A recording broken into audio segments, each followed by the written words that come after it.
वज़ीर आज़म की ज़ेर सदारत आला इजलास भी हुआ, जिसमें सर्विसेज चीफ और वज़रा ने भी शिरकत की और इसमें कुछ अहम फैसले भी किए गए। और अब से कुछ देर पहले वज़ीर आज़म शहबाज शरीफ को अमरीकी वज़ीर ख़ारजा मार्को रूबियो का टेलीफोन भी आया और उनका कांटेक्ट जो है वो इंडियन साइड पे भी जारी है। क्लासरा साहब, क्या लग रहा है आपको, यहाँ से आगे पूरी सिचुएशन को आप किस तरह से देख रहे हैं?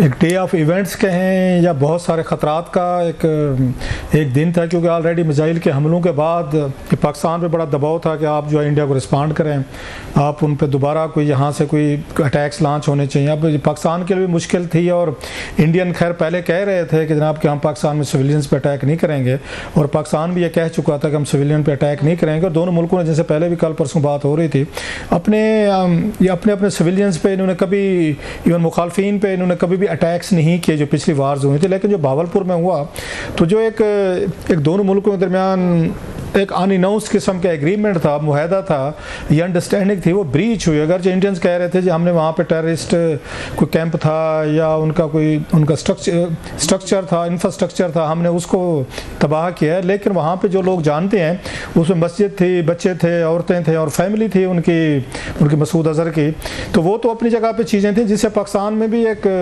फेज़ बनी। और दोनों पता है, दोनों मुल्क अगर क्रिकेट मैच भी खेल रहे हो तो वहाँ पर कितना आप स्ट्रेस देखते हैं दोनों ममालिक के लोगों में, उनके कैमों में, और यहाँ पे तो बाकायदा एक प्रॉपर अटैक किया गया था। लेकिन इसके बावजूद पाकिस्तान ने जो है रेस्ट्रेंट का मुजाहरा किया और कोई जवाबी तौर पर कोई अटैक लॉन्च वहाँ पर इन्होंने नहीं किया। लेकिन आज जो कुछ हुआ है, इसके बाद लाहौर में, रावलपिंडी में या पाकिस्तान के दीगर कुछ हिस्सों में जिस तरह के ड्रोन्स के, स्पेशली लाहौर जो है वो बड़ा एक सेंसिटिव एक उनका, क्योंकि बॉर्डरिंग ये सिटी है, नेटी आपको 65 का याद होगा, तो भी तो ये जंग जो है सारी की सारी लाहौर में लड़ी गई थी वहाँ पर। सो एक लाहौर जो है ज़्यादा इंपॉर्टेंट होने के नाते भी जब वहाँ पे ये सारी खबरें आई हैं कि ड्रोन्स हैं, लोगों में एक खौफ फैला है, थोड़ा सा पैनिक फैला है, और हुकूमत पाकिस्तान पे भी दबाव आया कि जनाब कि आप जो है इंडिया को शायद रिस्पॉन्ड नहीं कर पा रहे।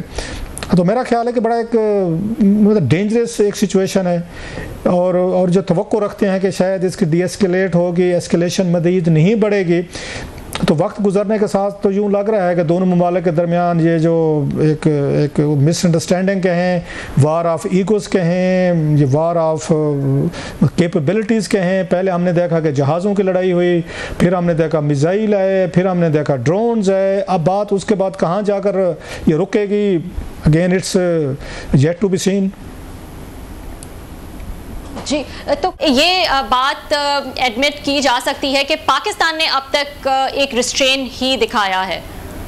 हाँ, ये बात आपकी यहाँ तक तो ठीक है, लेकिन पाकिस्तान ने उस रात जो अपना, अब इसको दो तरीक़ों से देखा जा सकता है। अगर मतलब दोनों ममालिक चाहें तो ये बात आज ख़त्म हो सकती है कि दोनों अपनी अपनी जगह पे खुश हैं, पाकिस्तानी अपनी जगह पे खुश हैं, इंडियंस अपनी जगह पे खुश हैं। डिपेंडिंग अगर दोनों ममालिक जो हैं वो अपनी वार को या इन चीज़ों को अगर ख़त्म करना चाहते हैं, रोकना चाहते हैं, तो बहुत कुछ है दोनों के पास अपने अपने मुल्क की, उनको आवाम को दिखाने के लिए। मतलब फॉर एग्ज़ाम्पल अगर हम पाकिस्तानी देखना चाहें कि जनाब कि हम पे अटैक हुआ, मिसाइल हुए या जो कुछ भी ड्रोन्स वगैरह है, तो हम ये कह सकते हैं कि जनाब कि उस रात पाकिस्तान पे अटैक हुआ और पाकिस्तान 125, ये बताया जा रहा है 125 जहाज़ जो हैं वो डॉग फाइट में अगर इन्वॉल्व थे दोनों मुल्कों से। मैं नहीं समझता कि वर्ल्ड वार सेकंड में भी कोई इस तरह के महदूद टाइम में 125 जहाज़ है, उस वक्त भी उन्होंने कोई डॉग फाइट की हो या दोनों लड़े हों। और इस फाइट की कुछ इसमें यूनिकनेस थी। अच्छा हुआ ये सवाल आपने पूछा इससे कि पाकिस्तान की तरफ से जो जहाँ पे जहाज़ से लड़ाकर JF थंडर थे और बाकी जहाज़ थे, उसमें अगर उसका F-16 का मैंने अब तक कोई नाम नहीं पढ़ा, लेकिन डेफिनेटली पाकिस्तान ने वो भी अपने वहाँ डिप्लॉय किए होंगे, क्योंकि ये राइट है हमें कि F-16 जो है अमेरिकन ने यहाँ पे कदम रखी हुई कि हम किसी और मुल्क पे हमला करने के लिए यूज़ नहीं करेंगे, अपनी सरहद के अंदर हम इसको डिफेंड कर सकते हैं। अगर हम पे अटैक होता है तो F-16 जो है वो यूज़ कर सकते हैं। सो लिहाजा इस डेफिनेटली तौर पर ये जो F-16 है और साथ में JF थंडर जो है, जो एक और भी जहाज़ का नाम लिया जा रहा है जो चाइनीज सपोर्ट से हमने बनाया है। अब ये एक साइड पे थे और दूसरी साइड पे इंडियंस जो उनका मेन जो आता है उनका राफेल का नाम लिया जाता है। जब मिग जो उन्होंने ये रशिया से लिए हैं, 125 जहाज़ों का 2-4 घंटे तक एक डॉग फाइट करना और उसमें पाकिस्तानी जहाज़ों का उनको आगे 5 जहाज़ों को लॉक करके गिराना, जो पाकिस्तान ये क्लेम कर रहा है, जिसको इंडिया ऑफ कोर्स अभी तक वो नहीं मान रहा। लेकिन इंडिपेंडेंट जो सोर्सेज हैं, ज़राए हैं इंटेलिजेंस के, जैसे फ्रेंच हैं या दीगर हैं, अब वो तो ये कह रहे हैं कि 1 से 2 जहाज़ जो है राफेल वगैरह तो वो उनके गिरे हैं। अब पाकिस्तान कह सकते हैं कि राफेल उनका बहुत बड़ा एक सेलिब्रेटेड किस्म का जहाज़ था जो फ्रांस से लेकर आए। उन्होंने 60,000 करोड़ रुपीज़ के जहाज़ खरीदे हैं, 36। आपके 2-4 जहाज़ अगर गिर जाएँ तो आपके लिए बहुत बड़ी एम्बेरसमेंट हो सकती है, आपके लिए भी है और फ्रेंच कंपनी के लिए भी है, फ्रांस के लिए भी है कि जनाब ये देखें हमने आपको इतने हाई टेक का आपको जहाज़ दिए और उनके साथ आपके साथ कोई चलाने वाला नहीं थे, आपके पास कोई एक्सपर्ट पायलट नहीं थे। और पाकिस्तानी पायलट जो हैं तो उनकी भी तो नज़र आती है, एक्सपर्टीज़ नज़र आती है कि उन्होंने इतनी कम उसके बावजूद उन्होंने जो परफॉर्म किया है कि अददी तौर पर भी हम ये कम है। टेक्नोलॉजिकली वाइज वो कह रहे थे जी कि राफेल जो है वो बहुत आगे हैं, सुपीरियर है। अगर उनको इन्होंने रोका है, कल्टेल किया और 5-1 जहाज़ जो हैं जिसमें 2-3 जो वो कहते हैं राफेल थे, तो मैं समझती हूँ बहुत बड़ी एक अचीवमेंट थी। हम इसको भी समझ सकते हैं कि जनाब ये बहुत बड़ा एक टारगेट था जो हमारे ब्रेव हार्ट्स ने, जो हमारे ये पायलट्स हैं, उन्होंने अचीव किया है। इंडिया अपनी कौम को क्या बेच सकता है? मैं ये बात कह रहा हूँ कि अगर आज दोनों ममालिक कुछ ना कुछ अपनी कौम को बेच के सेटिस्फाई कर सकते हैं अगर चाहें तो। जंग बढ़ाने के लिए तो आपको पता एक सेकंड लगता है। अब वो ये कह सकते हैं, देखें जी कि हमने पाकिस्तान की मिथ थी कि जनाब पाकिस्तान पे अगर कहीं से भी अटैक है तो हम उसको मैक्सिमम पे जाएंगे, हम अपना डेटरेंस जो है हम यूज़ करेंगे। पाकिस्तान हमेशा से ये कहता है कि अगर हम पे अटैक हुआ तो हम फिर उसके बाद अपने जो डेटरेंस है, जो मेन हमने रखा हुआ है, हम वो यूज़ करेंगे। अब वो ये कहें कि जनाब हम पाकिस्तान को कन्वेंशनल वार पे ले आए हैं, पाकिस्तान हमारे साथ कन्वेंशनल वार नहीं लड़ना चाहता था और पाकिस्तान की कन्वेंशनल वार लड़ने की कैपेसिटी जो थी इंडिया के मुकाबले में कम थी। ये इंडियन हमेशा समझते हैं, जो कि अंडरस्टैंडेबल भी है। अगर इंडियन साइज़ में बड़ा है, उनकी आर्मी बड़ी है, इक्विपमेंट्स बड़े हैं, जहाज़ ज़्यादा है और बहुत सारा मिलिट्री का उनके पास असला ज़्यादा है, वो नज़र में आता है। कन्वेंशनल वार में दोनों ममालिक के दरमियान मतलब डिस्पैरिटी है, वो नज़र आती है। इसके बावजूद उन्होंने कहा आप ये देखें कि हमने पाकिस्तान की मिथ तोड़ी, हमने मिसाइल के हमले किए हैं और उसे 9 जगहों पे किए हैं। हमने वहाँ पे पाकिस्तान खुद मान रहा है कि 26 के करीब हमारे उसमें सिविलियन जो हैं वो उसमें हिट हुए, टारगेट हुए, बेचारे औरतें बच्चे शामिल थे। और हमने पाकिस्तान को जो उनका था कि हमने जाके इनका इंफ्रास्ट्रक्चर टेररिज्म का जो हमने ख़त्म करना था, जहाँ जहाँ हमें शक था वो हमने ख़त्म कर दिया, नंबर 1। और दूसरा वो कह सकते हैं आज के दिन के जनाब ये देखें हमने पाकिस्तान में ड्रोन भी भेजे हैं। वो दावा कर रहे हैं कि हमने लाहौर का जो हमारा एयर डिफेंस का वो सिस्टम उसको न्यूट्रलाइज भी कर लिया है। हमने अंदर तक गए हैं, हम पिंडी भी गए हैं, लाहौर भी गए हैं और शहरों में भी गए हैं। बस ठीक है, हमने अपने मकसद अचीव कर लिए हैं। वो अपनी आवाम को ये भी बेच सकते हैं, या आज वो कह सकते हैं हमने यहाँ पे PSL होना था वो भी नहीं हुआ। अब पाकिस्तान खैर ये भी कह सकते हैं कि IPL उनका भी वो हो गया है। That's another kind of debate.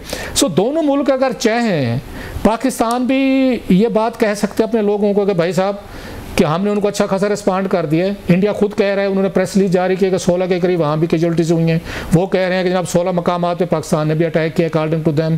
Again ये अलग बात है, पाकिस्तान कह रहे हैं जी हमने अटैक नहीं किया, दैट्स अनदर स्टोरी। लेकिन अगर इंडियन तो मान रहे हैं कि हाँ भैया कि हमारे यहाँ अटैक हुए हैं, या ये कल रात वो कह रहे थे उस पर पाकिस्तान ने अटैक किए या राजस्थान या इंडियन पंजाब वगैरह में किया, जिसको पाकिस्तान फिर डिनाई कर रहा है जी हमने कोई इस तरह के मिसाइल वगैरह नहीं चलाए, ना हमने किए हैं। सो दोनों ममालिक अगर चाहें तो दोनों अपनी अपनी कौम को कुछ दे सकते हैं, समथिंग टू चेयर अबाउट।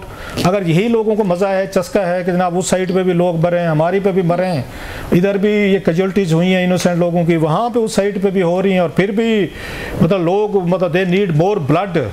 तो बहरहाल अब देखते हैं कि जनाब के ये लोग इससे राज़ी होते हैं या नहीं होते। हमारे ऊपर भी दबाव है कि फ़र्दर आप एस्केलेशन करें, फ़र्दर रिस्पॉन्ड करें। हमारे वज़ीर दिफा भी दिन रात ये बात कह रहे हैं कि जनाब कि हम इसको रिस्पॉन्ड करेंगे। तो लेट्स सी आगे। सही, अब हम जी इस वक्त हमारे साथ मौजूद हैं सीनियर दिफाई तज्जियाकार लेफ्टिनेंट जनरल अब्दुल कयूम साहब। इनसे भी बात कर लेते हैं और पूछते हैं कि क्या इनके ख्याल में लग रहा है कि यहाँ से आगे हम कैसे जा सकते हैं। अस्सलाम वालेकुम जनरल साहब, thank you so much for joining. जी वालेकुम अस्सलाम। सॉरी आपका दूसरा लिंक पे बात नहीं हो सकी। नहीं, कोई मसला नहीं। जनरल साहब बहुत शुक्रिया, आपने वक्त निकाला। जनरल साहब बताइएगा, आज जो सारा दिन हुआ, जिस तरह से मुख्तलिफ मकामात पर ड्रोन्स जो है, इंडियन ड्रोन्स गिराए गए पाकिस्तान में, हमने देखा कि काफ़ी आबादी वाले इलाके भी जो हैं वो इसमें शामिल थे। ये बताइएगा, तकरीबन 30 के करीब ड्रोन्स जो हैं वो क्लेम किया जा रहा है कि डिफरेंट जगहों पर जो है वो मिले हैं इतलात के मुताबिक।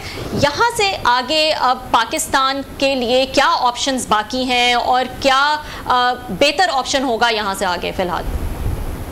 देखें, जब से ये रात को ये डुअल हुआ ना, जिसके अंदर इनके जहाज गिरे हैं और इन्होंने तकरीबन 80 एयरक्राफ्ट एयरबॉर्न किए थे और फिर इनको समझ नहीं लग रही थी कि क्या हुआ है।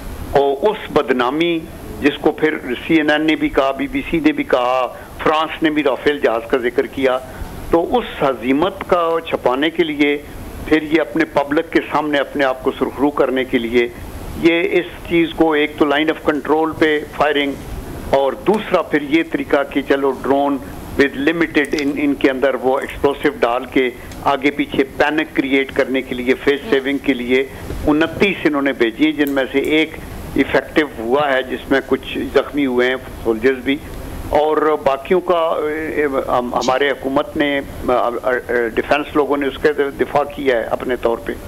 तो अभी मसला ये है कि देखो, ऑर्डिनरीली दो जो कंट्रीज है ना न्यूक्लियर, उनके अंदर तो मॉडर्न दौर के अंदर कॉन्फ्लिक्ट का कोई तस्वर भी नहीं कर सकता। और यही चीज़ें हैं कि आप बैठ के बातों को तय करते हैं, और अगर बहुत ही आपके पेट में सख्त दर्द है तो वो इनडायरेक्ट मेथड इस्तेमाल करते हैं। ये जो हाइब्रिड वार है, टेररिज्म के पीछे जो इंडिया मसलन कर रहा है, तो ये वो लीक करते हैं। लेकिन इधर चूंकि एक सिर फिरा बैठा हुआ बुद्धि, और उसको हिटलर सानी लोग कहते हैं, और वो ये भूल जाता है कि हिटलर की कार्रवाई के बाद हिरोशिमा और नागासाकी हो गए थे, जिसका किसी को तस्वर भी नहीं था। तो यहाँ अगर वो तबाही करना चाहता है तो वो फिर उसका चॉइस है, बिकॉज ये उसका सुइसाइडल अटेम्प्ट्स हैं। पाकिस्तान रेस्ट्रेंट से काम तो ले रहा है ऑब्वियसली, चूंकि बैनुल अक़वामी बिरादरी को भी आपको कन्विंस करना होता है कि पहली बात तो यह है कि किसी किस्म की भी टेररिज्म जो इंडिया के अंदर वो क्लेम कर रहे हैं उसमें पाकिस्तान इन्वॉल्व नहीं है, बल्कि पाकिस्तान वर्स्ट हिट है बाई टेररिज्म। वो टेररिज्म जिसके पीछे राह है, जिसके पीछे कुलभूषण यादव और ये सारे लोग हैं। और हम सफारती सतह के ऊपर जो ट्रेडिशनल डिप्लोमेसी है, और फिर ये आबी ज़खायर के ऊपर जो बात थी, उस पर हमने लीगल डिप्लोमेसी भी कर रहे हैं। तो ये एफर्ट तो जारी है।